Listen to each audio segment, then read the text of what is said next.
Good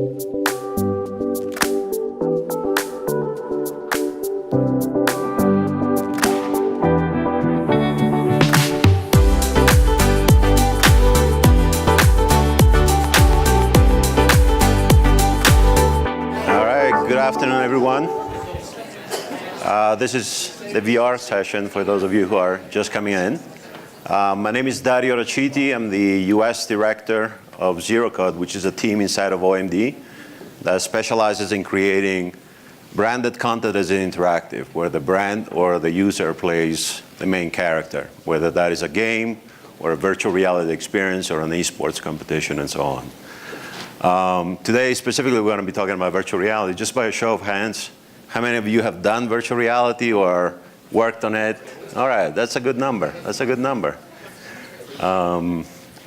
So we have a number of speakers. They're all in this very intimate round table over here. And I'm going to call them out throughout to do a couple of presentations. But then most of it is going to be questions, and we're going to be passing on to some of you. And please, the audience, this is treated more like a giant round table. Anybody who has an opinion on the question I'm going to be asking, welcome to join the conversation. So first we have Obi. I want to do an introduction of this round table. Obi Enya, Senior Marketing Manager at Mountain Dew, who has done a lot of VR. Next we have Jeremy Meadows. Jeremy and I will go back a few years. We've done a lot of gaming projects together, branded content, etc. Jeremy's a senior manager for marketing and strategy and integration at Nissan. And then we have Robert Brown, senior manager of interactive marketing at Nissan as well. Next we have Andrew Terse. Andrew, raise your hand. Andrew comes from 8i. They have an interesting AR product that they just launched a month ago. Yeah. All right. Michael Rucker, CEO of Omnivert, which is a VR network, interesting network. We're going to talk about distribution during the panel. Vince Cacace, who's founder and CEO of Vertebrae, also a network. Agatha, who actually comes from Unity, and she's the head of mobile and VR advertising sales at Unity, and she's going to be telling you more about what's coming up for Unity. And then we have Jody Schiller, CEO of New Reality Arts, and Brett Lyons, who joins us from Intel, and he's the lead for branded entertainment there. So a lot of different parts, some of the brands, some production, some distribution, etc. So the first question I have is, what are brands' expectations for VR? You know, it used to be that the early days, I started doing VR about 3.5 years ago. In the early days was a more, all right, let's experiment with this. Let's see what it comes out. There weren't a lot of places to distribute the content. YouTube was just starting to be able to offer some 360 video. But for the most part, it was like an event-based thing. Fast forward 3.5 years later, there are a lot of places. So some of the expectations from a brand perspective may have changed over those years. So I want to, I don't know, Obi and Robert and Jeremy and Brett, if you guys want to chime in and let us know what's your take on that. I can start. I don't think my mic's working. Or do we do the handheld? Oh, Handheld? I'm on. I'm live. I'm hot. Hot. Coming in hot. Hi, everybody. Obi Enya from Pepsi.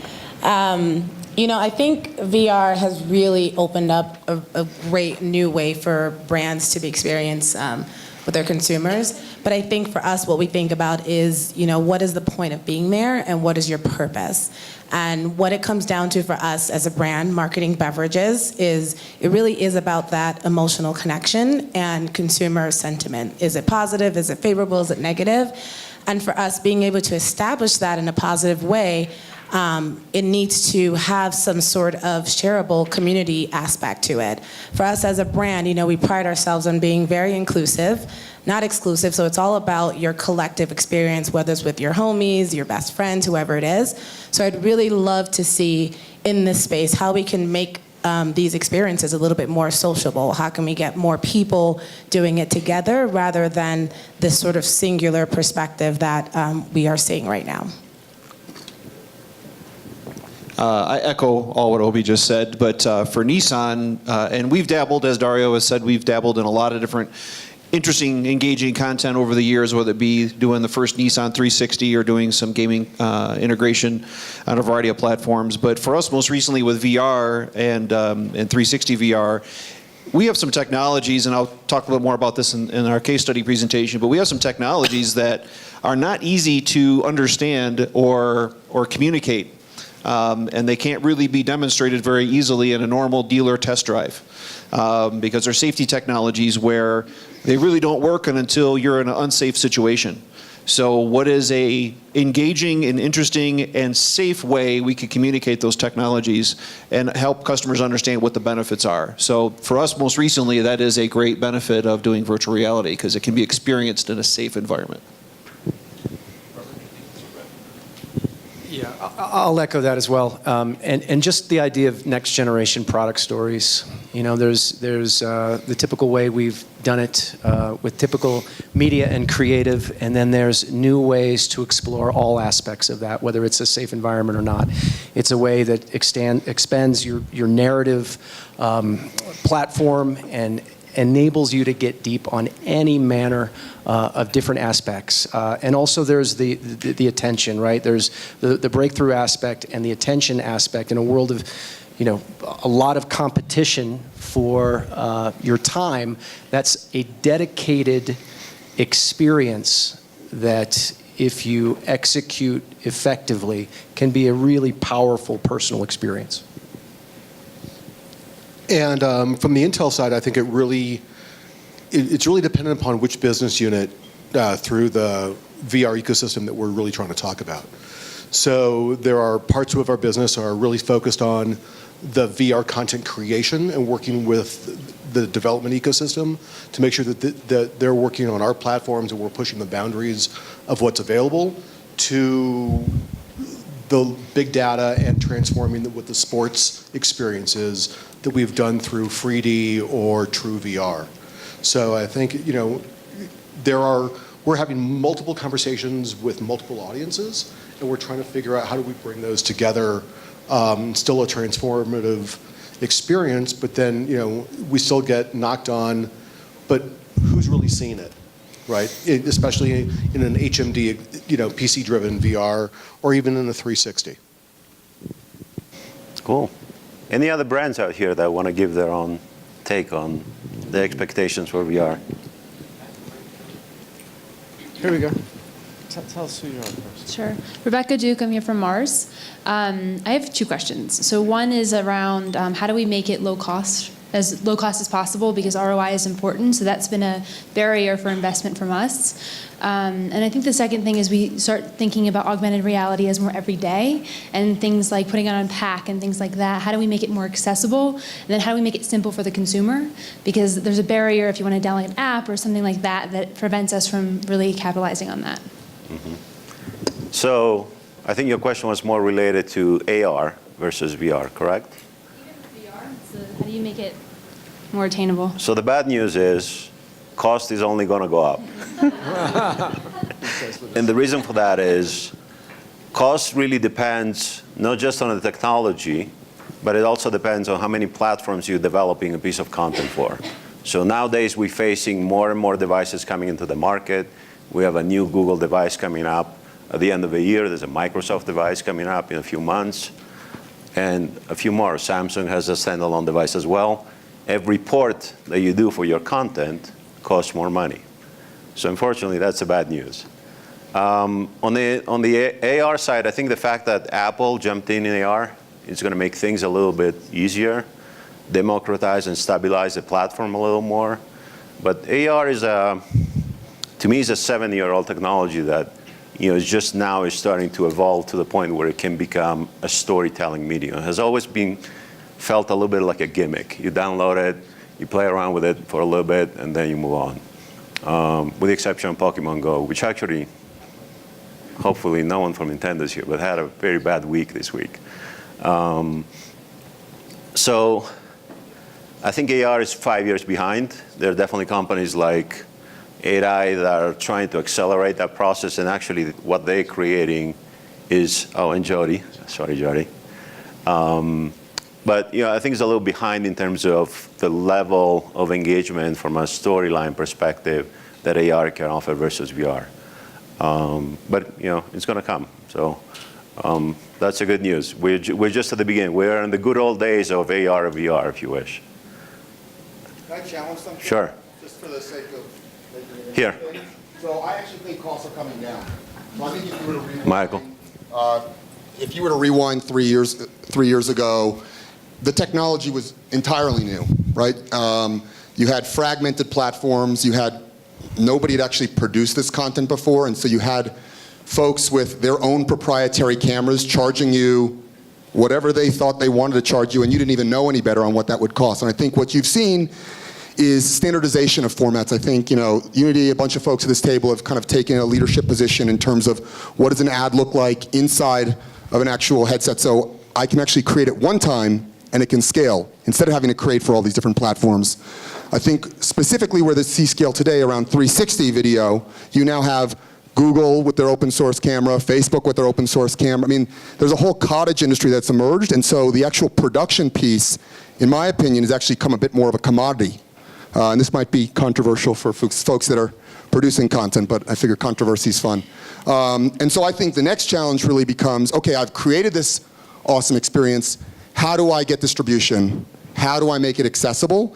And I think the challenge that we're having right now is this friction of having to download an app. We already have enough apps on our phones. And I think that's where, at least on the AR side, everyone's very excited about Apple and the AR kit. We all have iPhones. We all have the camera app. We all have Snapchat. We all have Facebook. We already have these cameras. And so an additional AR layer in there is important. Our approach on the VR side has been to focus on web distribution and not require you to download an app to experience that VR experience. So we can talk more about that later, but I just wanted to challenge the cost piece. Yeah, and obviously we're talking about different types of content, right? You're talking about linear 360 versus interactive, which still requires a port. And that's where the cost comes in. I want to throw something totally new into that as well. So I come from a theater background, and actually I think, at least for now, and maybe ongoing, the best way to use VR is in a social experience, right? So I envision things like a dance in one room, and then some kind of intense VR experience that people have or another. Or I created, and so when you're talking about cost, right, if you're creating an immersive theater experience where the VR becomes like the peak of the experience, right? Or so then you only have like 5 minutes, or you have, which really, people don't want to be in VR that long anyway, right? But if it becomes the part of this whole social engaging story. So just to give you an example, I did a project at Burning Man. And it was called Rocco's Basilisk. And it was about this idea that we are actually living in a simulation, that nothing we see is real, right? Elon Musk's idea. Not his idea, but something he's been talking about. And most of us in VR, we totally believe that because we think this is just like a really complicated virtual world now that we're working in game engines. So we came up with this project where right from the outset, the audience is engaged with sort of acolytes who believe that we are living in a simulation. And they start playing virtual, like they start playing games with them and confronting them about reality. And then they go into this dome. And in the dome is this stage, and that's where they get into the VR experience. And the VR experience is some of them are watching, and some of them are getting up one at a time, and they're confronting this AI, right? They get into the VR experience, they're confronting this AI, and they're all of a sudden in this virtual world, and they're on a little platform. And they look down, and all of a sudden the little platform drops into a huge cliff. And now it says, can you believe, which reality do you believe? Do you believe what you see, or do you believe what you knew before? And so then it became this incredible sort of group experience, and we got a huge positive feedback from that. People were just kind of coming out of the woodwork to come to the Burning Man experience. And I think if we sort of step outside the box, that everybody needs to just be seeing it in their home or having some kind of social, and sort of think of it as experiential marketing opportunities, where we can offer people these incredible, intense experiences along with a story that includes it. One more. We got one out here. Yeah, my question revolves more around just the tech part of it, because every experience I've ever had with virtual reality, even augmented reality, it's very glitchy. I mean, no matter where you go, I'm sure somebody's going to have a problem when they're over there setting something up. And when you start to talk about putting money behind something in an experience, I mean, these platforms are meant to be cool, but there's nothing more uncool than it just not working. And it seems to be more prevalent, and it's just like to be expected. You know what I mean? But when you're putting on a headset and you're investing the time to do that, and then it gets buggy, or if it's always just kind of a little off, or whatever the case may be, it just seems like. And again, it's newer technology and stuff, but I think we've been into it long enough now that where it's like, how serious are we going to get to where the quality is going to be as good as it's going to be? You know what I mean? And all the promises that are made for that, I'm just kind of curious. I think that it's more how fast you're going to get there, right? Because we're going to get there. The first phones couldn't do all the stuff that they can do today, right? We spent probably 10 years having phones that all they can do is make phone calls. So the technology is going to get there. I think the most interesting thing, and that's something that I actually learned when I first went to visit Oculus Rift about 4 years ago. And Nate Mitchell, who's one of the original guys, told me, you're focusing too much on technology. I was asking a lot of technology questions. What you really need to understand about VR is about how do you understand how VR tricks your brain in being somewhere else, and how you understand the human brain and making them feel like you have a completely different experience that you can have on any other screen out there, whether it's traditional TV or digital or mobile, etc. So that's the part that we're trying to figure out right now. How do you tell a good story in VR?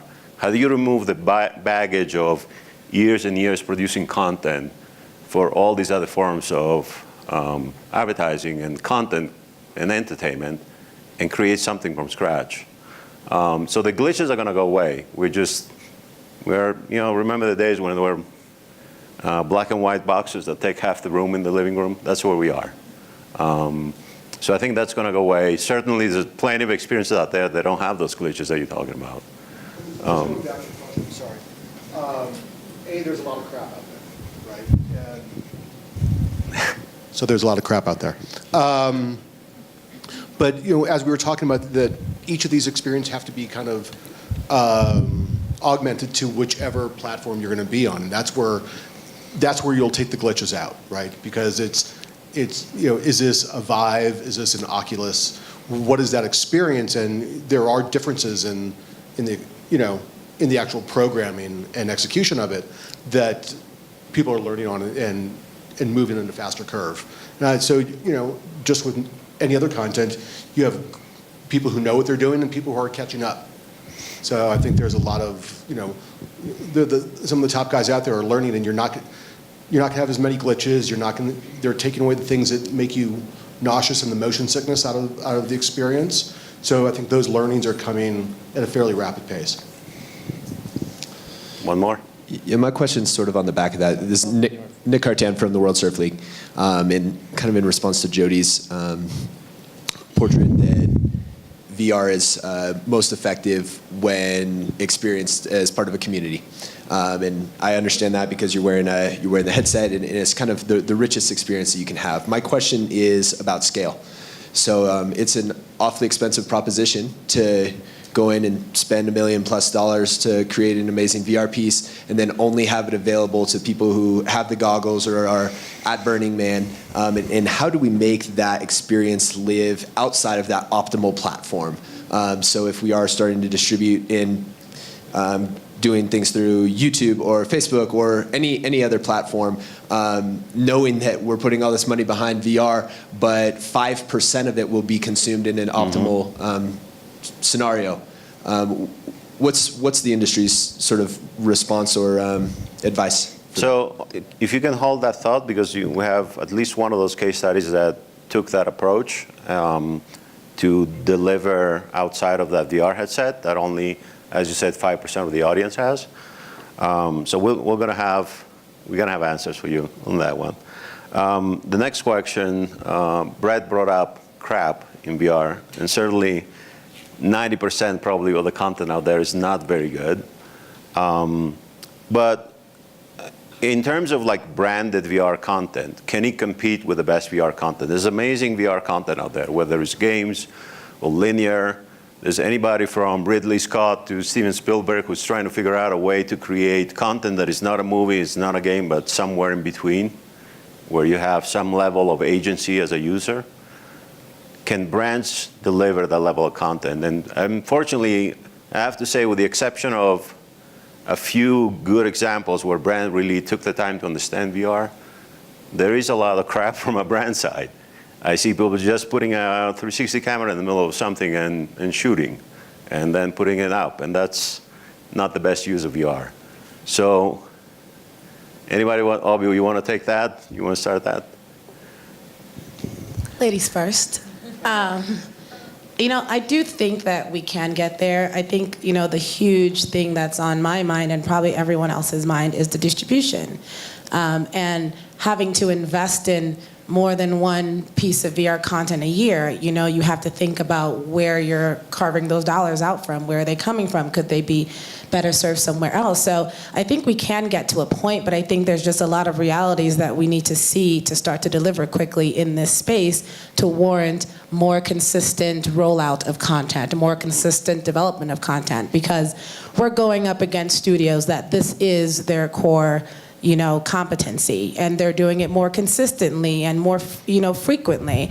And the audience is looking for more content. So if we are, as brands, are going to go in there and compete, yes, we can do it well, but I think we need to also do it well consistently.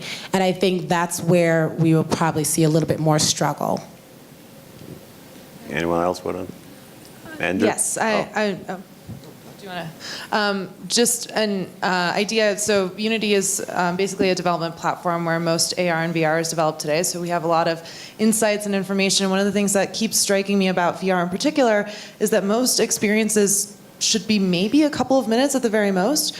So also this idea that you have to make a 22-minute show or a documentary or whatever is not really the case. And you don't maybe have to spend $1 million to make 2 minutes worth of content. So there are ways to sort of make really quality short form sort of things, and then be able to have that extra budget to, and sort of port, but mostly do all the QA, basically, to your point, to make sure that there aren't any bugs on the Gear versus the Oculus or whatever. Because if you do build on Unity, you can just use it across the same build across all of them. But yes, it absolutely takes time to make every single experience individual. So if you have that extra budget to spend there, then you're more spending it on the distribution as opposed to trying to make this, grandiose movie or something. So that's, I don't know, that's something that struck me in terms of how quickly someone can have an insanely meaningful emotional reaction, get the message, and leave and be totally satisfied with that experience in a world where we're used to seeing 2.5-hour movies to get that to that same feeling. This is Vince from Vertebrae, and I think it really comes down to the type of content that a brand is producing, and it all comes back to kind of answering the question of why are we doing this in VR. And the really powerful part of VR for a brand is being able to create a really personal relationship with a consumer really quickly. You have them fully engaged and immersed in your world, and it's about telling them that story and creating a personal relationship. And so I think if a piece of branded content can teach the user something in a short amount of time and convey the brand message at the same time and create sort of a memorable experience that really has a sense of recall and depth and engagement that people will remember far and away longer than they would a regular piece of branded content, then I think it serves its purpose. Does it need to compete directly with some of the best, most engaging VR pieces that are just pure content out there? Mm-hmm. It's really hard to do. That doesn't happen with regular branded content and theatrical feature films anyways. And so I think from our standpoint, our technology, we approach it from a really humanistic standpoint. We are trying to create that personal connection, excuse me, in both AR and VR. VR is obviously extremely immersive. And what we do is we use photoreal human capture. So when you enter into the VR realm, the eyes connect with you, the mouth, all of that, you're looking at a human being. And that's very connective. And that also transitions to storytelling. Instead of dropping you into some sort of funhouse environment or game or whatever, you're connected and you're actually led along a path and a story and a narrative. And what we've seen is, people really connecting. We had one instance where we filmed a woman who had a 6-month-old daughter. She was holding the child, so we captured them as a hologram, and then we had her come back when the child was a year old, then to re-experience that in virtual reality. And she started making the motions reflexively, and she was crying as she came out. And that was how connective that was. And then as far as augmented reality, I just want to touch upon your questions on that real quick. Again, you're talking about cost. What we can do, we capture virtual reality and augmented reality at the same time because it's photoreal. We're using regular cameras. There's no CGI involved in what we do. And then as far as the AR piece and branding, Dario mentioned late days, but early days. Like brands are actually just starting to figure this out or want to know what's going on with augmented reality. The way we utilize it is if you've got a following of your own or you've got a spokesperson that is compelling, we can create a hologram of them, and then it's up to the consumer to create the content. So it's storytelling told from a different standpoint. It's UGC, but it's the ultimate form of expression. It's like an emoji on steroids, so to speak. And then distribution-wise, of course, AR is really compelling because of the fact that it's pervasive. It has the ability to be pervasive. AR Kit will only increase that. And we're also taking measures. If you've got a bespoke app, and I always wanted to use the word bespoke in a sentence. So if you've got a bespoke app, we can allow you ways to integrate into your app rather than download. Because we have an app and we understand the thoughts behind, we don't want another app. So we're trying to make it very easy to work with us and help get distribution for AR. So Vince, you actually said something that, and I want to move to the presentation, but you said something very interesting that I think that one reason sometimes brands forget is, why am I doing this in VR? They try, some brands go there and say, like, this is a checklist, I'm just gonna do something, so let's figure out somebody who has a 360 camera, let's do it. You need to have a reason to have a certain idea come to life in VR. If you do that well, your brain actually treats that piece of content as something that actually happened.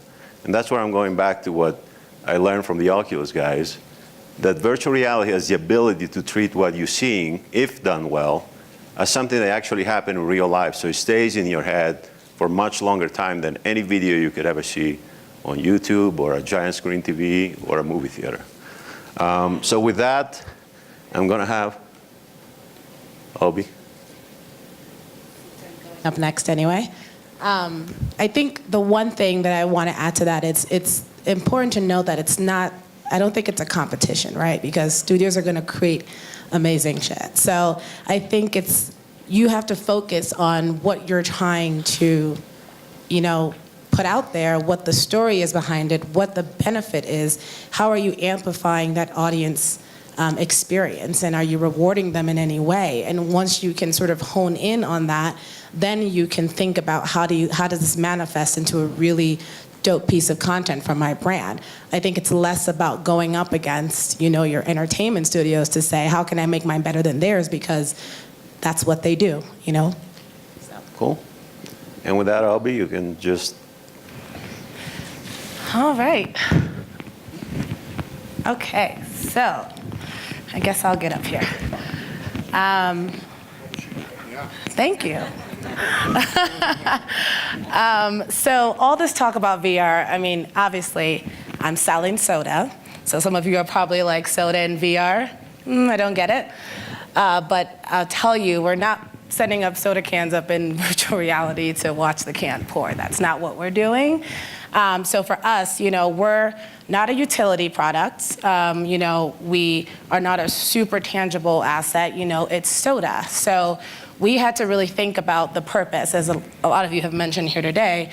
What are we trying to accomplish? And I said earlier, it's all about that positive association and positive sentiment. So for me, how can I use this opportunity to have my audience and my consumer experience this piece of content in a way that triggers a positive emotional connection to my brand, so that at that moment of choice, they're thinking, hey, I had this really cool experience.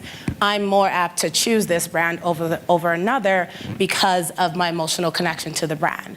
So that's what really got us into the space of VR is, we're asking ourselves, it's less about us as a brand, but more about the audience. Because we've chosen to now be in this space, what do we know this audience is looking for? And that's more content. That's content that actually works, content that's not, blotchy or sketchy, and they want more variety. And so for us, it really comes down to, now that we know that's what they're looking for, what is this unique experience that we want them to engage with? It's more about the concept and what we feel it's going to bring to that consumer. Are we rewarding them with something? Are we amplifying something, an experience that they're already having? And then what is that unique experience that we're bringing to them that they can't necessarily get with their typical gaming console or in their backyard with their friends in their everyday life? And what does that really mean? So we think about next, what is the audience and who are we trying to talk to? What are we trying to say? And what do we want them to take away? Again, I said it's that emotional connection. I want them to crave a Mountain Dew in that moment of choice and say, these other guys, not for me. I'm going to go with, a Mountain Dew. And then, I think about the brand and where that comes in. And I think that some of us are a little bit guilty of this, where we think about what we want to communicate first versus what the audience actually wants to hear or experience. And so, we made it a very strong point to ensure that our messaging was kind of coming in the back end, but we were first thinking about the experience itself for that audience.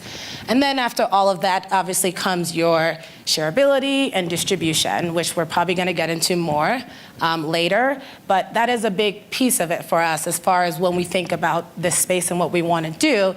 We put a lot of money into this, you got to give me some eyeballs. So that said, when we think about Do VR, we're just thinking about a never been done before experience, which in this case, I think we can all assume that in VR, pretty much everything has never been done before, so check. But how do we provide our fans with this unique experience? And I mentioned this earlier when Dario asked that question about what we're expecting is the sociable piece of it. Our brand is really rooted in the experience together. So how do we take this from such a singular experience to making it and facilitating more social experiences with others? So that is the crux of, our focus. And let's go into this space knowing that there's so many brands creating different pieces of content. How can we push it just even a little bit more to start establishing a norm and a standard in that space? So speaking of the brand narrative, one of our brand pillars is basketball. We're super invested in this. It's a core of a lot of our audience and what they love. It's a passion point for them. So when we thought about creating this particular piece of VR, Got Handles, we thought, we want a sociable piece. We want something that we can talk about beyond VR to our audiences that might not even have these headsets. How do we get them to that more aspirational place? And so using what we know about basketball and then leveraging and working with this guy that you see here. He is known as the Professor. For those of you who don't know, he's kind of this really amazing lifestyle street baller who is all into doing basketball tricks, trick shots, and everything. So, he's very renowned. He has a lot of following, but what better way to partner with him and leverage an asset that we know we're super invested in? So we worked with the Professor to create a very immersive virtual reality game that really challenges his fans to basically replicate his moves. And with the Professor, he actually does go from city to city and play with his fans and kind of challenge people one-on-one. So for those who can experience that or meet him or ever get to be in a place where they would have that opportunity, how can we bring this activity to them and get them playing and get them involved? And so we decided to create Got Handles. And Got Handles is kind of a riff off of one of his popular series, so his fans understand it. If you're into basketball and that audience in that world, you get it as well. So it's a super interactive experience where you play him one-on-one, he does a trick, and then you're forced to replicate it. So this kind of just gives you some screenshots of what the game looks like. This is not just your observation game. You're not watching someone do anything and then not reacting. You're actually live participating. And so I'll show you a quick video that just gives you a sense of what happens when you log in and when you actually interact with the professor.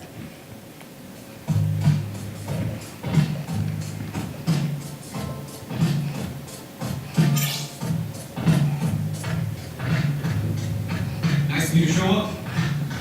But where's the food? You do know this is 3-on-3, right? But you want to play on my team? You're gonna have food yourself first, kid. Let's get started. You know why they call me the professor, right? Because I'm known for school to be more basketball.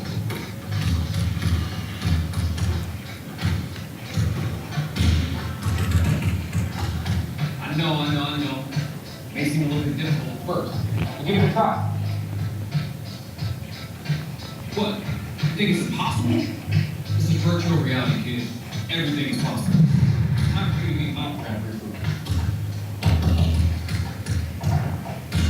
So as you can see, the branding is sort of in the background. It's really more about the audience and actually getting fully immersed with the professor in this game.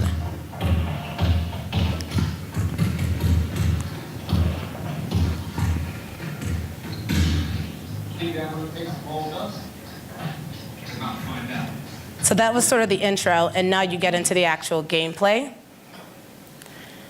And just fair warning, this was not me playing. This person is really bad. Give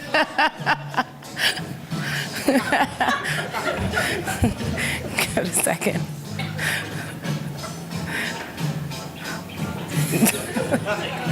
So it's not that easy. Let's just be honest. It gets there eventually.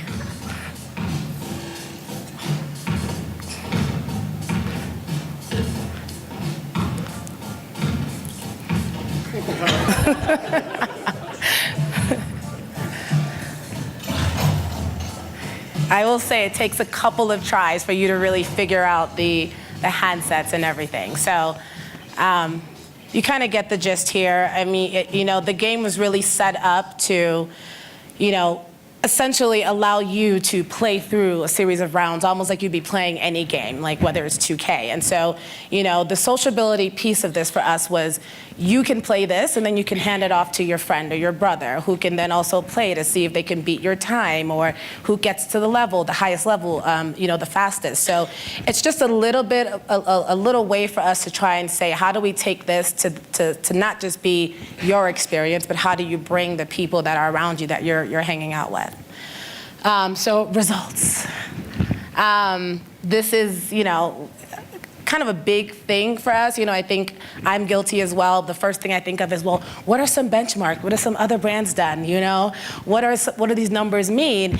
And I think, we had to resolve in the fact that this is a very much a test and learn space for us. And as marketers, we had to feel comfortable that we might not have all the answers, or, we might just be performing on par, or that we might need to do a few more pieces of content to really get a sense of what's moving the needle after the next and the next and the next. And I think one thing that speaks out here is really the average play time. I mean, I think we all know that when you have these headsets on, you can't wear them for too long. So the fact that people are actually spending 5 minutes in this and probably is trying to figure out how to play, honestly, I think is a testament to that. One of the pieces that really exceeded our expectations was the content views. So to amplify this, we actually created a 360 version, which we rolled out across, some of the distribution networks, and it, completely exceeded, our expectations as far as how many people were actually watching, clicking through, and, trying to kind of engage with the game. So that's something that that was, I think, not even a month. So I think that was really something we were super proud of, because I think it spoke to the testament of, we thought about it audience first. We thought about it from, hey, what are they trying to do? What would be interesting and engaging for them? And they're actually tuned in. I think we can all talk about downloads. Right now, this is actually available on Vive and Oculus for a couple of weeks now.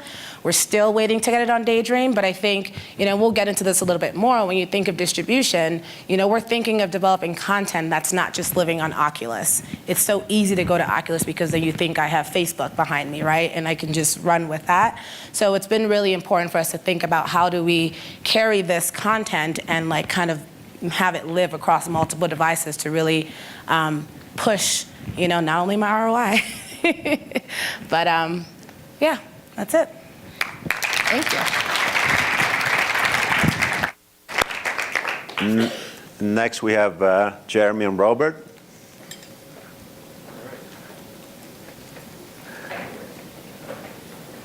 All right, so Nissan, we decided to undertake an interesting challenge in communicating our brand in this 360 virtual reality space. And we say 360 VR because, as Obi was saying, we were trying to reach mass.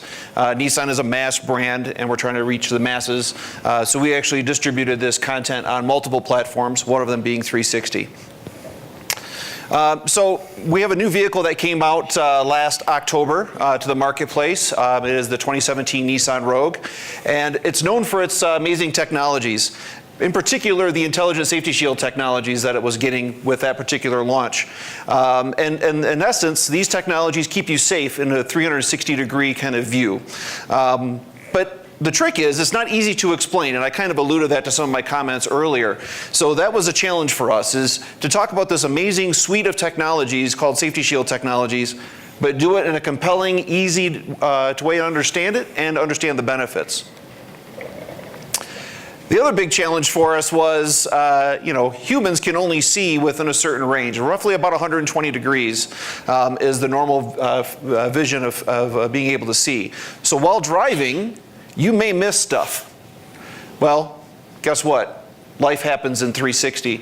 And that's where we wanted to be able to take that challenge of communication or technologies, relate it to what you see on a day-to-day basis, and say, well, this is how this technology works. Also, right around that same time, some of you may have heard of a little movie that came out towards the tail end of last year called Rogue One, a Star Wars story. And Nissan, ironically, we have a Nissan Rogue. So right around last spring, when the announcement was made for the movie title, we knew we had a Nissan Rogue that was launching. Similar name. Is there an opportunity here to not only start with the similar name, but to leverage their brand and their fan base to talk about our advanced technology in their sci-fi advanced technology space? And literally, excuse the pun, the stars aligned, name's the same, vehicle launching, holiday season, everybody else is talking about holidays and snowmen and snowflakes and save, save, save. We did something that was tied to the #1 anticipated movie of the year. And we had that communicated through a lot of channels. And we had this consistent theme of battle tested. And essentially, the idea behind the theme was our cars are so tested, they can even withstand a battle test from the Star Wars galaxy. And we did that in a TV commercial, which I'll show in a moment. We also produced a limited edition vehicle that you could buy and take home and drive yourself. We took that idea and created almost an augmented reality type of experience at the auto show, where we had lasers and fog and pyrotechnics in the LA Convention Center. That was pretty cool, trying to get that approved. But also we had an experience on the red carpet where celebrities came by and saw a fantastical version of our vehicle to kind of, again, draw people in, treat it as a magnet. So for those that aren't familiar with the TV spot that we did that helps you understand battle test, I've got that here.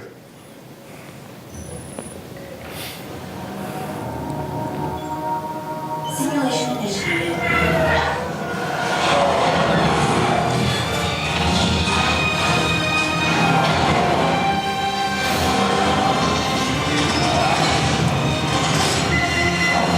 Take on any galaxy with a car that can stop for you. Simulation complete. The new Nissan Rogue. Rogue One, a Star Wars story. Only in theaters. So a little back behind the scenes on that one. It was another big challenge for us because Lucasfilm was very clear, Star Wars does not exist in our world. So how do we show both brands, show it in both a very compelling way, that respects both brands and the audiences that we speak to, but they live in two different worlds. And we were able to, through a lot of brainstorming, believe me, it took a little bit to get there, but we came up with this, well, it happens because it's all simulation. And a lot of people would argue, those that are hardcore fans, and yes, these are Imperial cufflinks from the Star Wars universe. And being a mega fan myself, I corrected even some people at Lucasfilm, and I said, hold on just a minute. It's not all the blue holograms that we're familiar with from the movies. And all these books, and I rattled off about 4 of them. No, it's kind of like using the other franchise, a holodeck that you go into where it looks so real that you could actually reach out and practically touch it. And that's how we were able to get the idea through. But overall, we still had this big problem. So all of those other deliverables, the TV spot, we had really great response, even post it being on the air through Nielsen and other studies. Consumers really got it. They found it exciting because, again, it was in that time frame when the rest of the holiday messaging was going on, and we were talking about Star Wars, one of the most beloved movie franchises in human history. But we still had a bigger problem. How can we tell the safety technologies that are on our Nissan Rogue in a safe environment? I kind of touched on that a little bit. And so we really kind of put our heads together and we said, you know, we're all about innovation. We're all about pushing the boundaries with our vehicles and the technology in our vehicles. What are some technologies that are out there in the marketplace that we could do the same thing? And we had done some stuff previously, as Dario had mentioned, with 360, but we hadn't really done a virtual reality at all. And so we went to our teammates over at Lucasfilm and said, we would love to undertake this with you.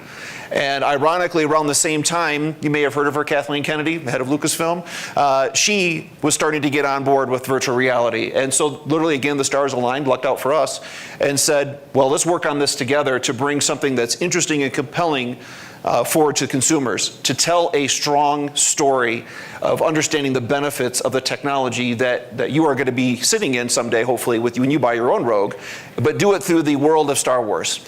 So starting with that idea of battle tested and everything simulated around you, how could we bring that to life in virtual reality in a new and a compelling way? So we did. We brought it through and experiencing it for customers with 360 VR. Here's a short video to give you an overview. You can only see 114 degrees of visual field at a time. Behind the wheel, danger happens in 360, which means you can't catch it all. Nissan's Safety Shield can, because it sees in 360. To show you how it works, we staged a battle that pits you against the greatest threats in the Star Wars universe in a 360-degree simulation inspired by Rogue One, the Star Wars story.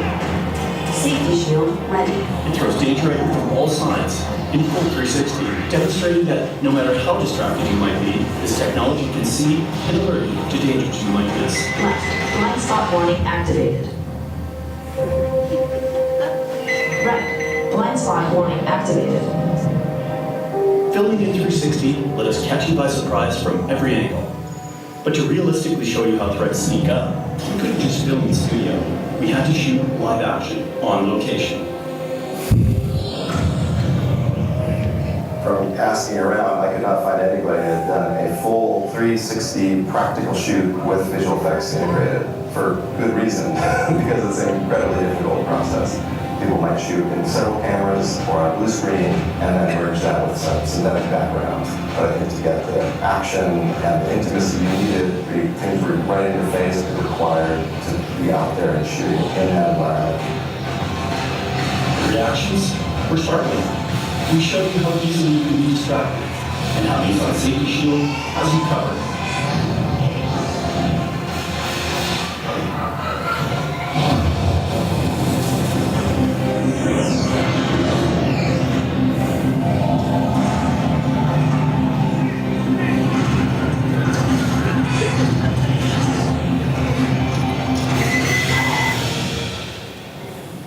Congratulations.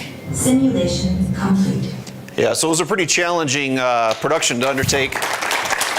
Thank you. And when we did pose it to Lucasfilm that, no, we don't want to do this digital, because a lot of the virtual reality that they had done up until this date, like Trials of Tatooine that they did with XLab, was all done with digital content, which was great. I experienced it myself. It was a great piece of content. But to do it with live action and to do it to the level that Star Wars fans are so accustomed to, it was really great to work with that team and Skywalker Sound and ILM and XLab to bring all that together. Robert? Thank you. I think I can speak with Jeremy as well in terms of the experience of being out in the California desert and seeing 20 stormtroopers and 25 rebels coming up over a hill is something that whether you're a Star and our Wars legal fan, team and our legal team letting pyrotechnics blast near our rogue, let alone stormtroopers. So when you saw a blast and they were falling, or the blast was happening as the rogue drove by, those were real and sometimes dangerously close. Yeah. Amazing experience, obviously, and you certainly got a sense of what it took to make that happen. So a little bit of inside baseball, thanks to Marshall McLuhan, of course, medium is the message. And there's nothing that reinforces that rather than, in our mind, this project. This slide sort of unlocked the ability for us to do that from both our senior management and I would argue Lucasfilm as well. Because we needed to put a lot of things together. Our mantra was not VR for VR's sake, right? It's kind of a common theme. We talked about that a little bit. We talked about the sense that we needed to tell a complicated message, not just from a safety perspective, but just literally how does this technology work? It takes a lot to understand. So not only can we put you in a safe environment, we can layer on the ways in an entertaining fashion to sort of teach you about this complicated stuff. And then, of course, there's the history in sci-fi and certainly Star Wars of this sort of deflector shield. So this was not an inorganic integration, right? There was something about this that spoke to everybody who had a stake in the success of this project. And then obviously we had a 360 story and the perfect platform with which to express it. So when we talk about it from, also, why VR? Could this have been done on another platform? We were just in this really interesting space. We call it the early days, but really, the reach is getting there. And especially, we talked about, whether you want to talk true VR, when you want to talk VR 360, we can have hours and hours of conversation about, what is VR, but ultimately, does it matter, and what are your goals? If there's a sense of presence, and in this case, we optimized towards the high-end headset. There was nothing more powerful than putting that experience on. Now, was there agency? No, there wasn't. You can obviously change your POV. So it was a 360, but at the quality level to be appreciated on the highest end headsets. And at the same time, we talked about quality. We've heard 90% sucks. You look at branded content, it's probably much higher. But there was an opportunity, and we knew that if we could crack that quality challenge, that we were in the place that we wanted to be, because there's a dearth of that. And if you can hit the sweet spot, publishers will feature your content. Guess what? It's a symbiotic relationship. People are looking for high quality stuff, and you can find those placements and those avails that come out of the woodwork chasing great content. What do we mean by great content? What is quality? Right? And we looked a lot, had a lot of conversations with Dario, myself, the team at Critical Mass out of Calgary. Justification of multiple fields of vision, right? Management of multiple narratives. How are you coordinating all these things so you have a main storyline, but there's a reason to have it in 360. There's a reason to look behind you at the appropriate times. This sense of presence. Again, we were doing a 360, but it was unbelievably immersive. Did you have agency? No. Did you need it for what we were doing? No, you didn't. But it added some interesting discussions about things like, should we add the hands or not on the steering wheel? A lot to say about that kind of stuff. Live action, proximity. If you look at 360 and you're studying what others have done, there's real issues. There's reasons that people don't feel a sense of proximity, and a lot of times it's because the cameras are far away. Things aren't happening up close. And that's a problem in terms of bringing people into the experience. And then, of course, establishing narrative rationale. What's your POV? Are you a character? Are you breaking the fourth wall? Are you a fly on the wall?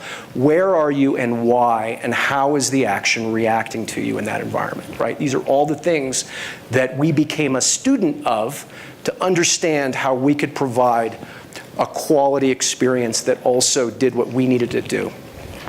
All right, what made it cool? Cool from a user perspective. Incredibly entertaining, right? That's got to be first and foremost.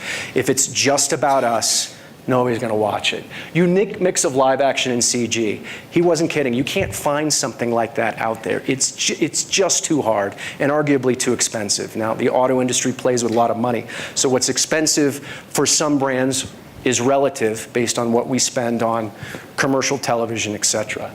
World-recognized IP. Certainly Star Wars universe brought us some cachet, but you have to use it correctly because the line is very specific and you want to get right up against that line in terms of your integration with that IP, but you can never cross that line.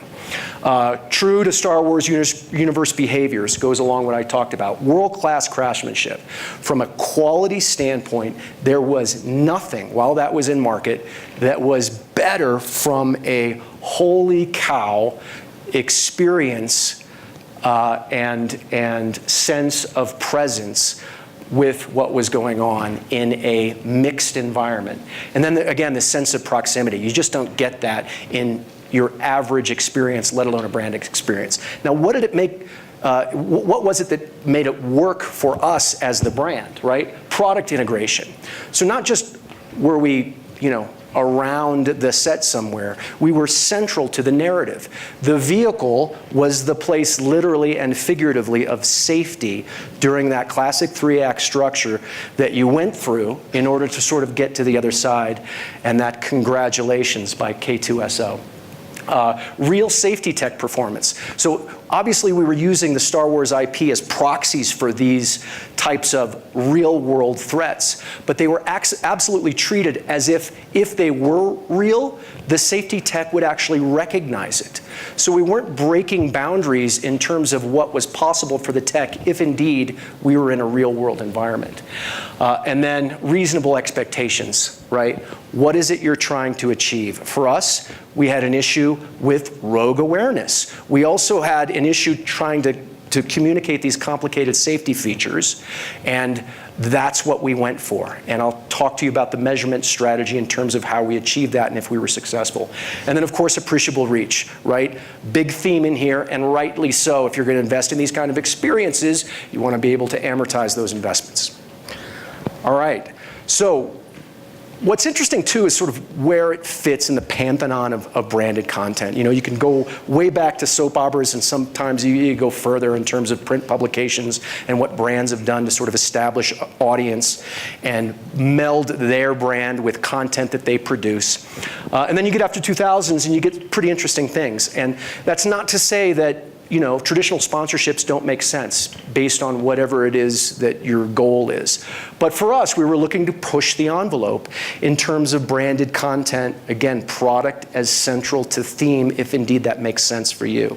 And what's interesting is we had to do it with another brand. So not just one brand, but we had to do that with 2 brands in an entertainment environment. So Lego Batman tends to be something we looked at as a milestone and a hallmark in terms of how they proceeded to take on that awesome challenge of integrating 2 brands in an incredibly interactive and entertaining platform.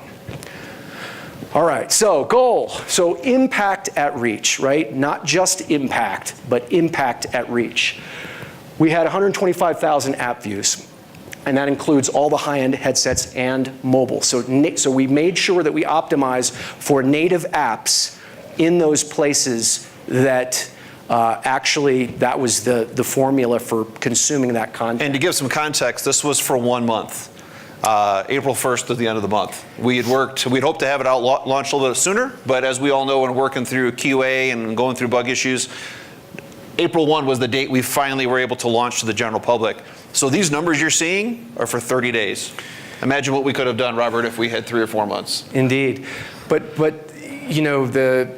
the auto industry, like the film entertainment industry, is all about really big inflection marks. Now we would like to extend that inflection period a little bit longer. But the idea is you ramp up really big and throw all your ammo at a specific window of time, because then you can understand based on what you got at that inflection point what the sales are going to be afterwards. So it's really important to set up these things when they happen in our industry, for right or wrong. So anyway, Tremendous amount of, obviously, if you look at the pie chart and where we got most of our reach for the 360, it was not on the high-end headsets by definition, right? There's only so much reach, which I established in there. Having said that, the beauty of the high-end headsets were incredible experience for those that had them, but also when we went to locations like the New York Auto Show, and I'll show you a picture of the crowds in Orlando for the incredible Celebration event. It was excellent, amazing, amazing draw in terms of being able to make impact at a specific place.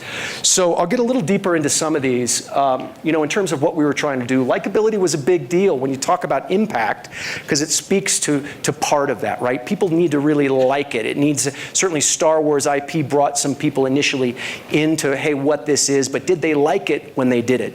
And what's interesting too, when you really play this at Star Wars fans, because part of our pre-post brand study was actually done at Celebration, is that you'd think, oh, if somebody gives you Star Wars related content, of course they're going to like it. But it's actually the opposite, because they have a higher bar with which they evaluate it with. So it was actually really hard to get likability at some place for Star Wars related content with another brand, which they're very sensitive about anyway, to really hit a high likability score. So that was a really big deal. And obviously from the word cloud and how people associated with it was a big deal. Now from our perspective in terms of what pays our freight is, did we get the awareness that we were looking for? And we actually blew it out of the water in terms of nameplate awareness. And again, this is pre and post survey from a company called Curious, so traditional brand study. So when we talk about, hey, how do you evaluate these kinds of things? For us, we brought in a company that did brand studies to understand how it affected the brand. And then this was a big one, safety tech awareness. How familiar are you that Nissan has specific technologies that help keep you stay safe? These are big, big jumps. Certainly bigger than anything I've ever seen in traditional media, right? And it spoke to what I alluded to in the roundtable. When you have somebody's total focus in delivering your message, it better be entertaining because you want them to feel good about it. But is it also doing those things that justify the investment? And then, of course, the ancillary benefits of, for website, for brands associated with Star Wars, right? We're not the only partner for Lucasfilm, for their films, but we wanted to make sure that what we did stood out above the rest. And of course, increased traffic to .com was a big deal.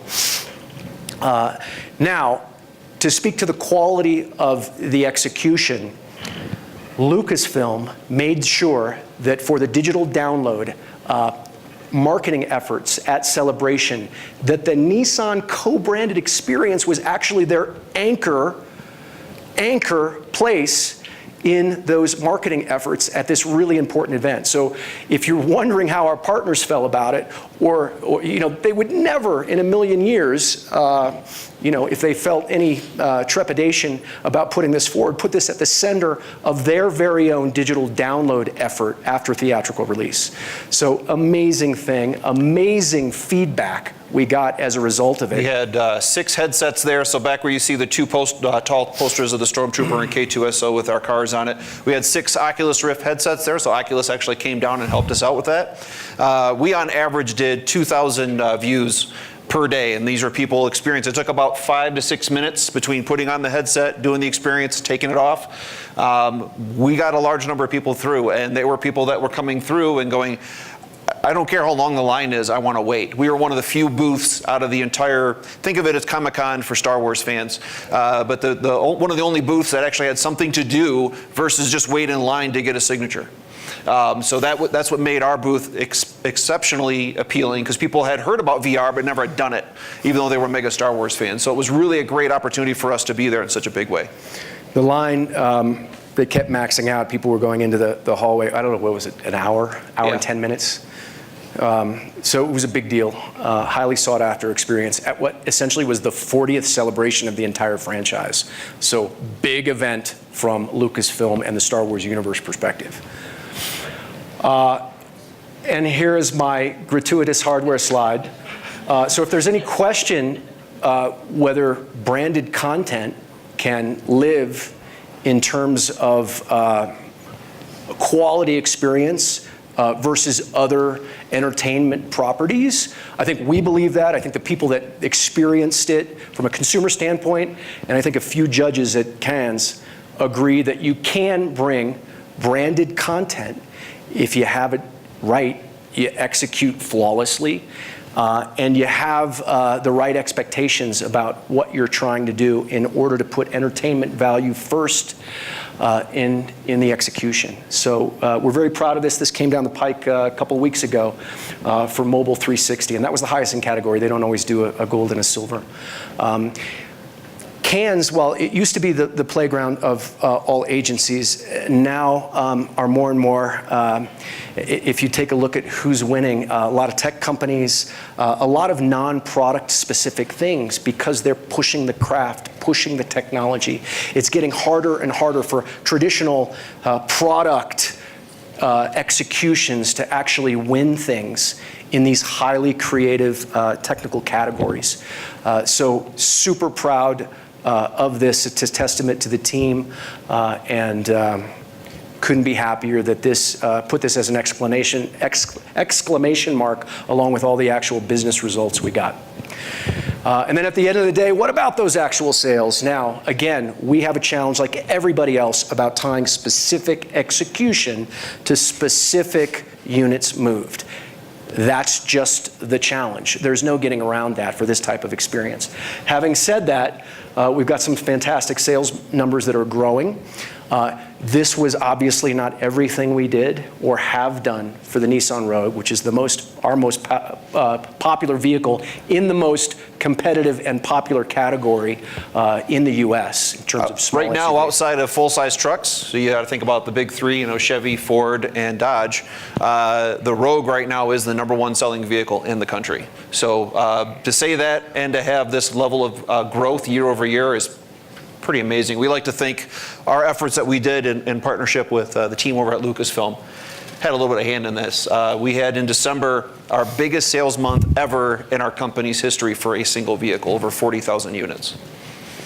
Outstanding. So the only thing I'll say about this concludes our presentation, but this sort of classic one sheet, in my mind, as kudos to my agency, Critical Up Mass, that put this together, it's a testament to how the Star Wars universe has always sort of an homage to all of the one sheet or the movie posters, all have sort of high graphic elements with a lot of sort of multi-characters involved. And the fact that they put this together, that it was so easily approved by Lucasfilm and ILM, spoke to the care that we took with the IP that really unlocked our ability to kind of push the envelope and have Lucasfilm trust us with their very important property. So with that, thank you. And I'll turn it open to any questions or comments that you have.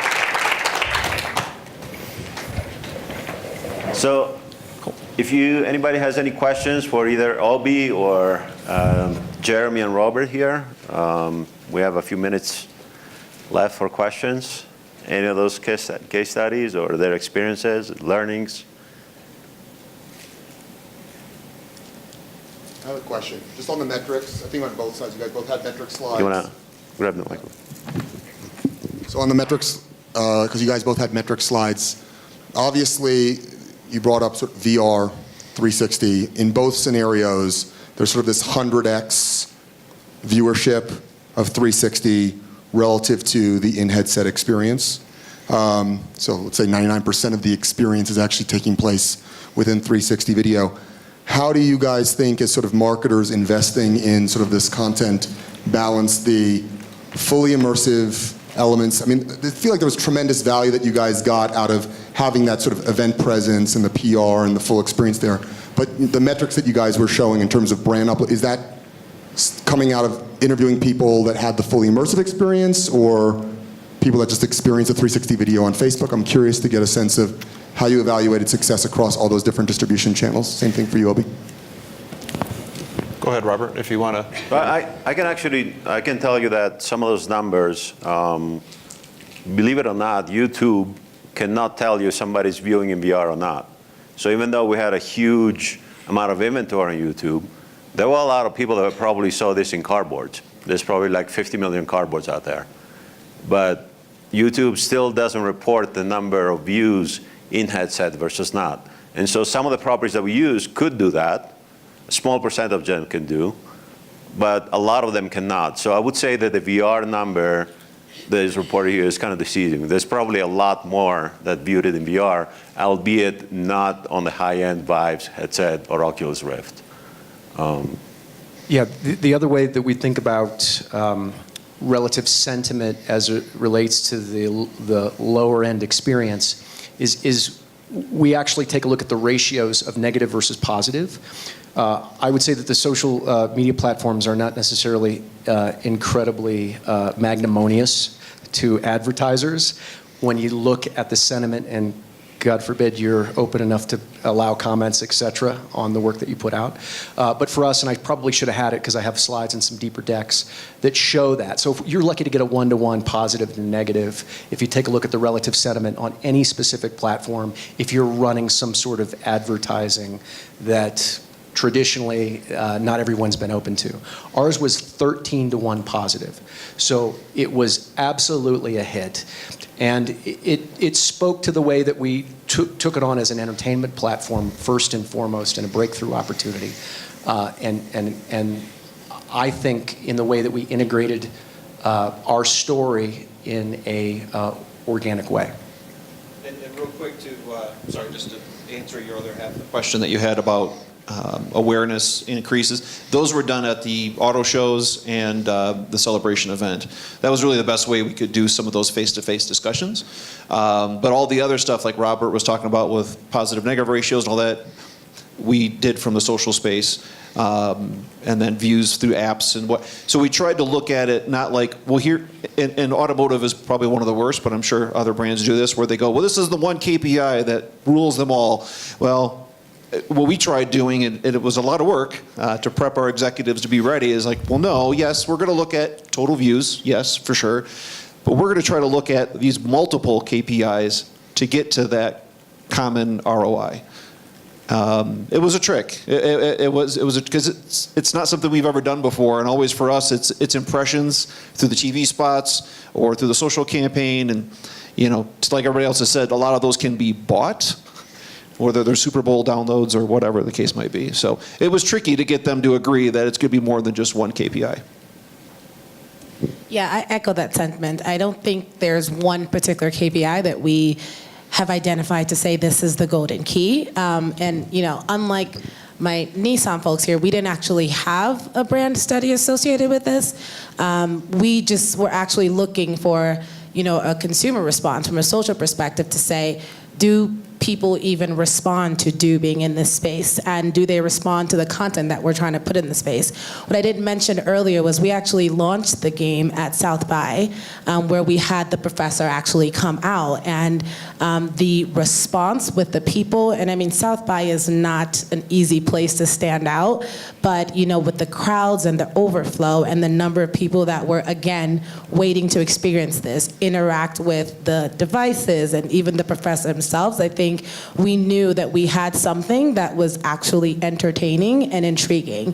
And so even when you think about, again, when we think about mass and we want more eyeballs, because, even I don't even have a headset, but, with the 360 rollout, we saw the shares, the comments, the response to even the professor's audiences, and people online are not very nice nowadays. I don't know if anyone recognizes that. So for them to even sort of love the fact that he was associated with the brand, he was associated with the game, and that it was like a great extension of his persona, I think, we took that as a huge win. Question down there? Hey, first of all, thanks for making this work happen. It's great. I love seeing brands push this kind of innovation. This may be a sensitive question. I don't know if you'll answer it, but Todd and I work together, and we try and sell in VR concepts all the time. Budget is a challenge. Production budgets, and not media, but how much do you guys spend on both of these? We had that question come up when we did a small PR event just leading up to the public release, and we did it at Lucasfilm, and one of the journalists that were attending asked a similar question, and I'll answer it the same way. I would say it's equivalent to one of our Super Bowl spots.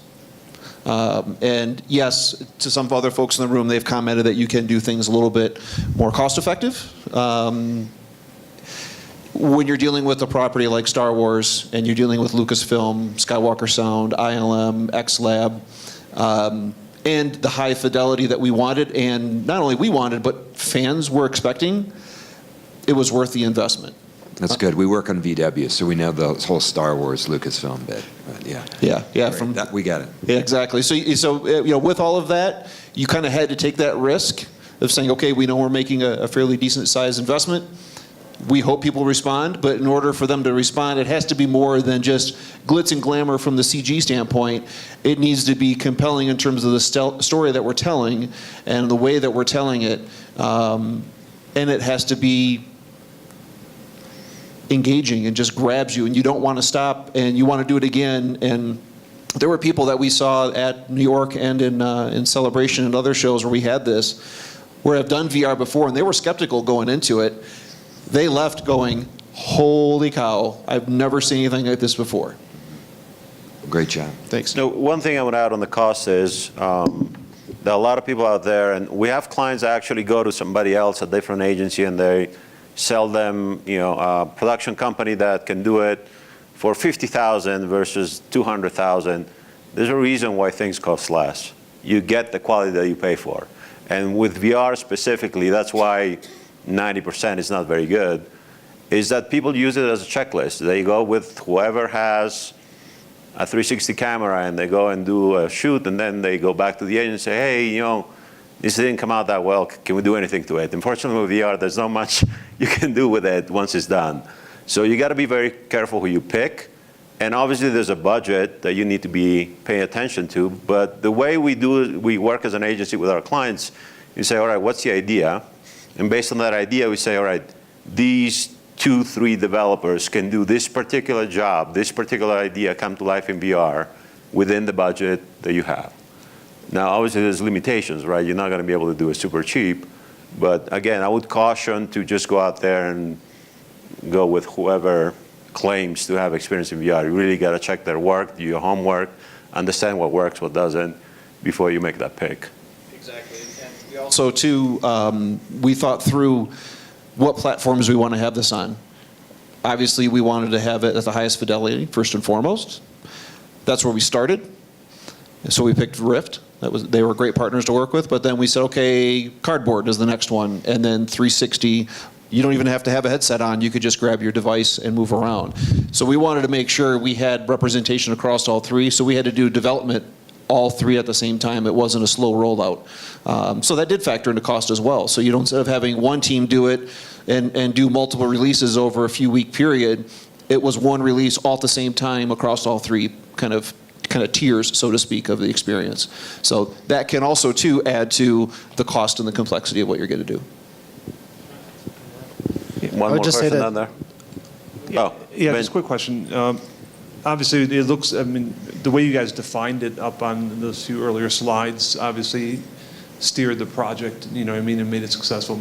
I'm curious on, was that all established from the get-go before you even started the whole thing, or how much of that kind of developed as you were working, since you're kind of inventing as you're going along, and who was involved in that whole process? So I'll back up. It was last August. We were sitting in a conference room in LA and having a brainstorming session essentially with our agency partners across multiple agency teams that work on different channels. And we had a big challenge ahead of, okay, it has to be more than just a shared name. Because if it's that's shallow, and that's not going to do anybody any good for their brand and our brand. And we just kind of kept chipping away at it, and we had I call them healthy discussions of what was a good idea or not. And finally, in the room, it was like, well, our cars are tested. Could it withstand a battle simulation of Star Wars? And that's where it started. And then it's like, okay, well, our safety technology is what we're trying to communicate. This is what it does. And then that led to, well, then how can we tell that story? What are the different ways we can? Obviously, the first place we started was TV, but then we said, well, no, there's got to be another way. We have an LA Auto Show coming up where we're going to make our big reveal of the limited edition Rogue that you can buy that has these 360 technologies on it. So the stage show that we did in conjunction with a team called SpinFX, they do a great job at doing stage shows. They created almost an augmented reality experience on stage. So we were always constantly pushing ourselves of using the channel in a compelling way to tell the story that we were wanting to get across. And VR felt like, and 360 felt like just a very natural place to tell that surrounding story. So that's what led us to do that, is we started with the core idea of what is it we're trying to communicate, and then how can we use a different channel to continue to roll out that message in a strong way. But was that what you were asking about, KPIs, or you were asking about? No, was that, you can go back. So we didn't back, I think where you're going, we didn't back into, oh yeah, that's 360, we have 360, like. More like once you line that you're going to be 360, that it had to make sure that you did this, and it had to make sure you did this, and you had to make sure it did that. Like, it was all the filters that you guys had created. And I was kind of curious, as you're developing, how many did you have to walk away from that it wasn't going to do it and it wasn't as important? Yeah, there were quite a few that we had to walk away from. And we just kept challenging ourselves of what is the most simplistic and most compelling way we can tell that story. And so some things we had to throw out in order to get to what we got to. Some healthy discussions, right, Robert?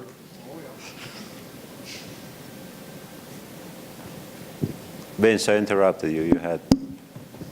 Oh no, I just like that you guys thought about the distribution during the creative process, and I think that's one thing that we see brands struggle with a lot of times, is they talk about creating some really amazing, 6 degrees of freedom, fully interactive room scale VR experience, and they don't get the kind of traffic that they're looking for from an audience perspective, and really thinking about the creative or the distribution at the time of going through the creative process to say, okay, well, I can also, would this room scale experience look good in the form of a pre-rendered 360 video that could be distributed to mobile VR or out to web and mobile? And that's, a lot of times what Vertebrae helps people do is kind of downstream content, so you still get that fully interactive all the way down out to kind of the reach and scale of web and mobile.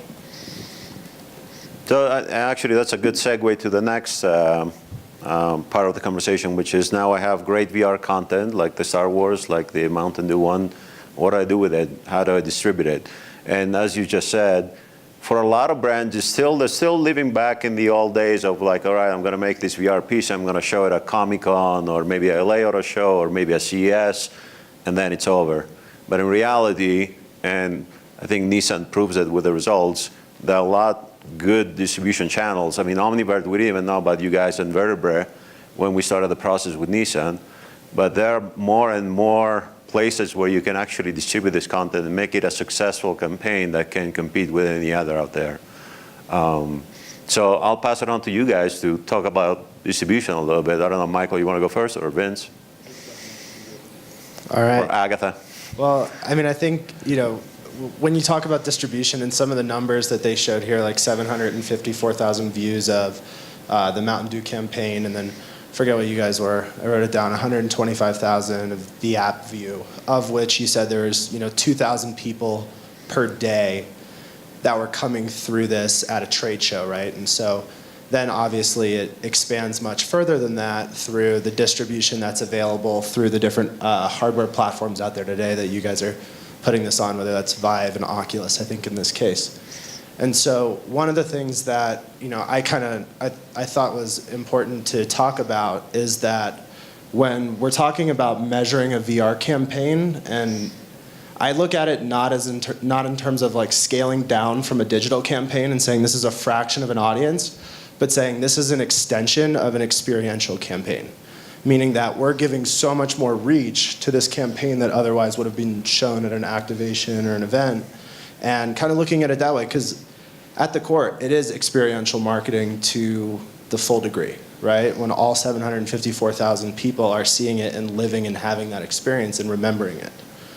So I think that's a big part of the distribution. And then when you talk about fully immersive distribution in terms of in headset, you can provide that really immersive, totally enclose somebody in an environment. But 360 video and web and mobile, I think, is just as important because it's contextual, right? Any video that we've had forever, it's like you're looking at a 2D screen. And now with 360, being able to have the context of the environment that's around you and the engagement of the experience is still something that is really powerful and exciting from a brand marketing perspective. And I know Michael can talk to that a lot as well. And I think one of the things in thinking about VR and AR is having an immersive brand strategy, meaning like what is VR used for? Is it for opening up more pathways at the top of the funnel to get people to understand who your brand is? Or is it more downstream and used in retail and kind of closing a sale, right? And so there's a lot of different use cases and applications, and I would just say that the distribution is going to be driven by your business goals at the end of the day, and it's important to know what those are and what they mean to your brand. I just want to add one quick thing here. So the way that we look at this at Omnivert is kind of similar to the evolution of a lot of digital advertising. In the early days of web, you probably went and built a Flash microsite, and it looked amazing, and it was awesome, and it was interactive. But guess what? It was built in Flash, and Google had no way of figuring out what that web page was about. And so discovery and distribution of that was really, really hard. And prior to starting Omnivert, I spent 7 years at YouTube. A lot of that was sort of building our ad products and working with brands and partners. And the early days of YouTube, we were very focused on launching this thing called a brand channel. YouTube.com/Mountain Dew, YouTube.com/Nissan. You had to spend $500,000. $500,000 seems to be the number for some reason on everything. And for $500,000, you got this awesome page that, once again, based on the user's journey and the way that they used YouTube, nobody actually went to youtube.com/Nissan, right? They just watched videos. And that quickly became a product that we rolled out called TrueView, right? Let's put that content where people are. You probably know it as the skip now button that you're used to skipping. And that's kind of how we look at VR right now. I think we're in the early days. It's fragmented technology. There's a lot of work that's going into building that microsite, building that channel, building that standalone app experience.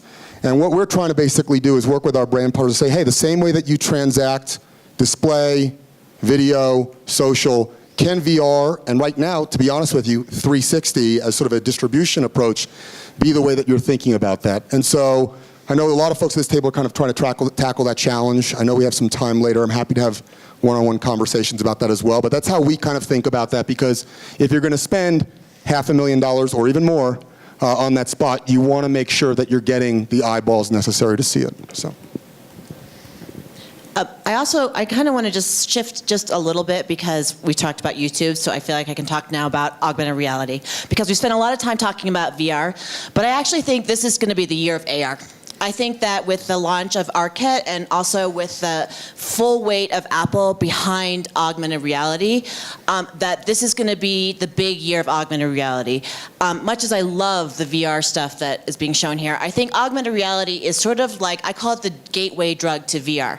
Because I think when people start having simpler, easier experiences that they can experience just with their phone, they're going to be much more interested, I think, and then moving more into immersive experiences. So I think there's that, and I think also everybody's got a phone, right?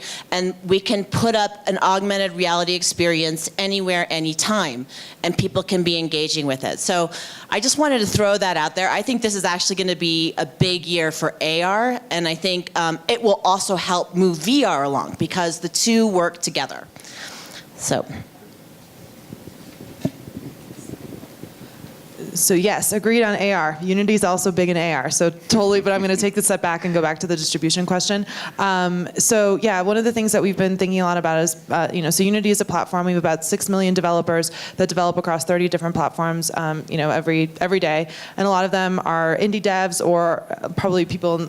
In many conferences we go to are VR startups, like people becoming passionate and helping them monetize the content that they're creating is one of the things that we're really focused on, and that's how we've built our mobile ad network to help build that. So the thing we're thinking about really with VR is how can we distribute the amazing things that brands are creating in existing VR apps. So in places where the audience is already there, you know what the eyeballs are, even if they're not millions and millions of people, at least you have that 50 or 100,000 people that have downloaded the app that are actively doing it, and then opting into the fully branded immersive experience because it can be as sort of deep as we want it to be depending on how early you get into the app and how the distribution actually works.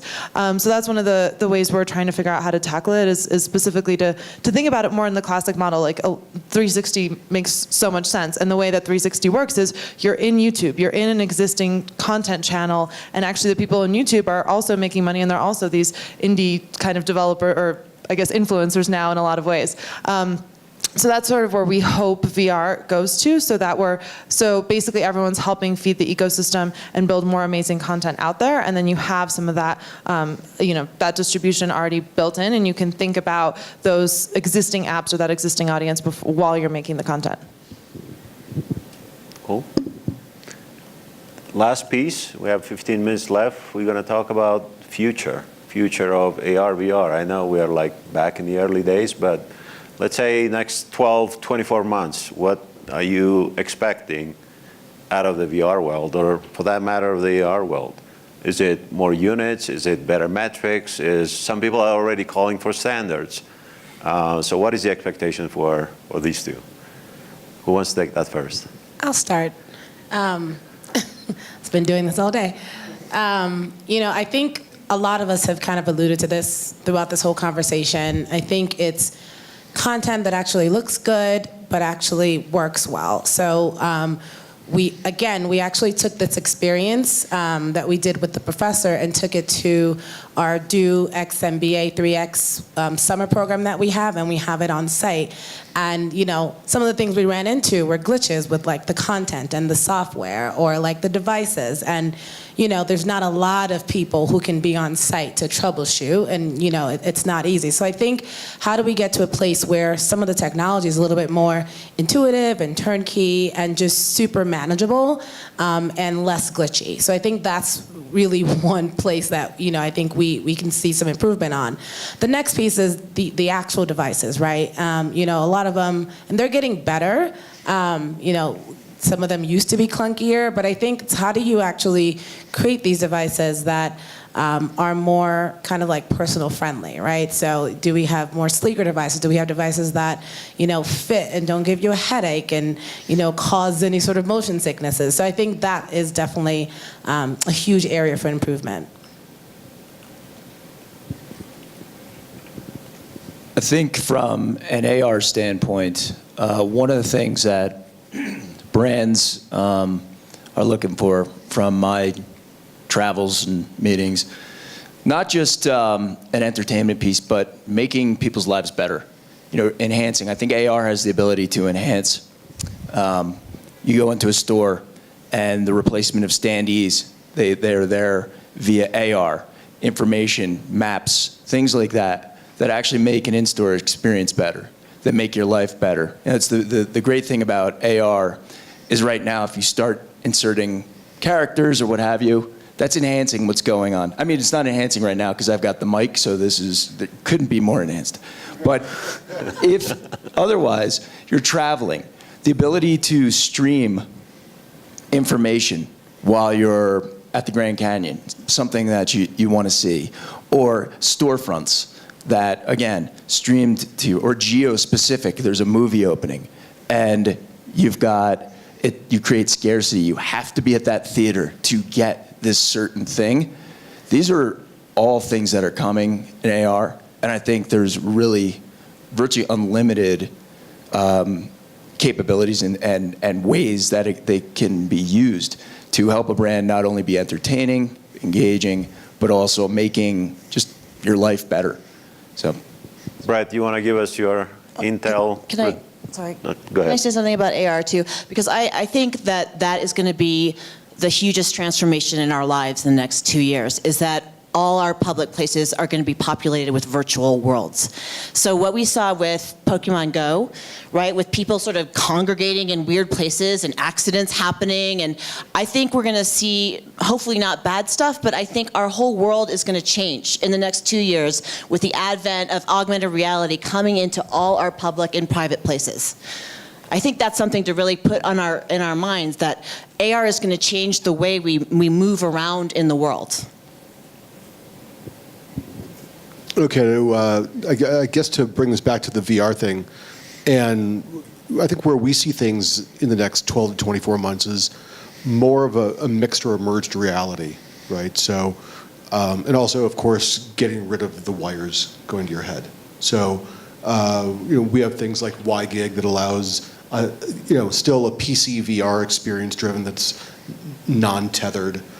There's going to be a lot more all-in-ones coming out, and still all-in-ones in that continuum of location-based all the way down to 360 video. It's still not as great because of a lot of technology, and hey, I'm not sure how much I want to put a big battery or processor on my head for an extended period of time either, right? But really, how do we bring in this mixed reality and true interactivity to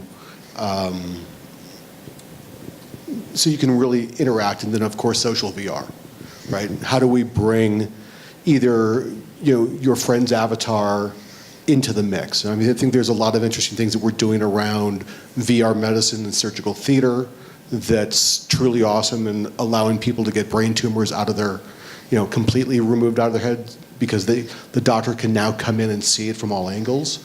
So I think that the enterprise applications for VR is going to explode as well. Agatha?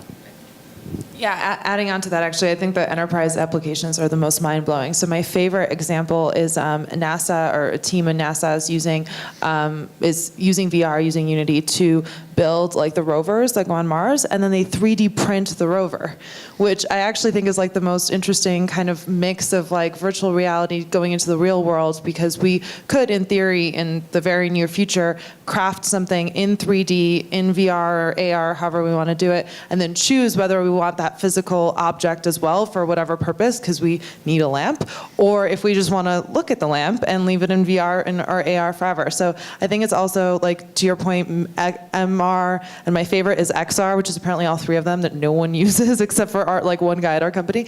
But like those things and how all of that starts basically all melding together, where we don't really know the difference anymore, and we can port things from the virtual reality to the real reality and vice versa. I would just point out on the VR side, we're still waiting for like the killer piece of content, like the one app that makes everybody really want to go out and buy a headset. We still haven't found it. So I think over the next 12 to 24 months in VR, we're not going to have that hockey stick curve that we saw in mobile. It is linear and it's happening quickly, and you can kind of see the month-over-month growth. But to kind of, on the PlayStation side, like some of the numbers that came out, 4.5 months, they'd sold 1 million units.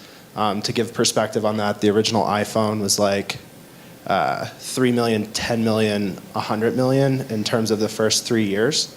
And not comparing it to that, but strong numbers, and we're seeing, even the numbers on the slide today about PlayStation, kind of much higher. So you're having a lot of headsets come into the market, and then on the AR side, one of the interesting things is, Facebook has their AR Studio, which is a creator platform, so you can create AR filters now. Consumers can, brands can, and publish those to Facebook. Snapchat has, their own World Lenses functionality that they're starting to push to advertisers to do the same thing. And both of those, they have their own video slam technology baked into the applications themselves, and that's kind of what Apple's new AR kit is enabling for the rest of the world out there. And from an AR kit perspective, you have about 400 million devices coming online in September that have the A9 chip forward, which is everything from the iPhone 6s forward will support AR kit. And just for perspective, iOS 10 distribution was about 90% of people updated within the first year. So if you think about that from, an AR kit perspective, I think my thing for the next 12 to 24 months is like, what are the next 5 to 6 Pokemon Go's going to look like, and are they really going to have the stickiness that's going to drive consumer adoption and not just be ultimately gimmicks? So the one thing, actually, you mentioned something about VR headsets, and PlayStation right now, it's at least on the higher end side, is winning that battle with over 1 million units sold. But the one thing you need to keep in mind is, like, yes, 1 million doesn't sound a lot in a world where billions are the numbers that we're trying to reach at. But you got to remember that 1 million units The thing with VR is once I have that headset in the house, the pass along is enormous.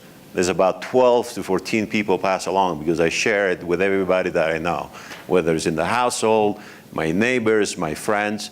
So the pass along with VR for whoever has those headsets, especially the higher end, is very, very high. So even though you're looking at unit numbers as a reach, you should really multiplying that number by at least 10, I would say, which is kind of like a similar thing that we used to do back in the days when we did in-game integration. The game was passed along from friend to friend, so we weren't even just looking at the units that were sold, but we were using the 4 pass along that was the standard back then. Kind of similar today with virtual reality. Anyone else want to give us a prediction over the next 12 months? Come check out the Vertebrae booth. All right. So for everyone, we have a whole section there. All these companies are going to be sharing some really cool content from AR to HoloLens to talk about networks. So please go check them out. And thank you for coming.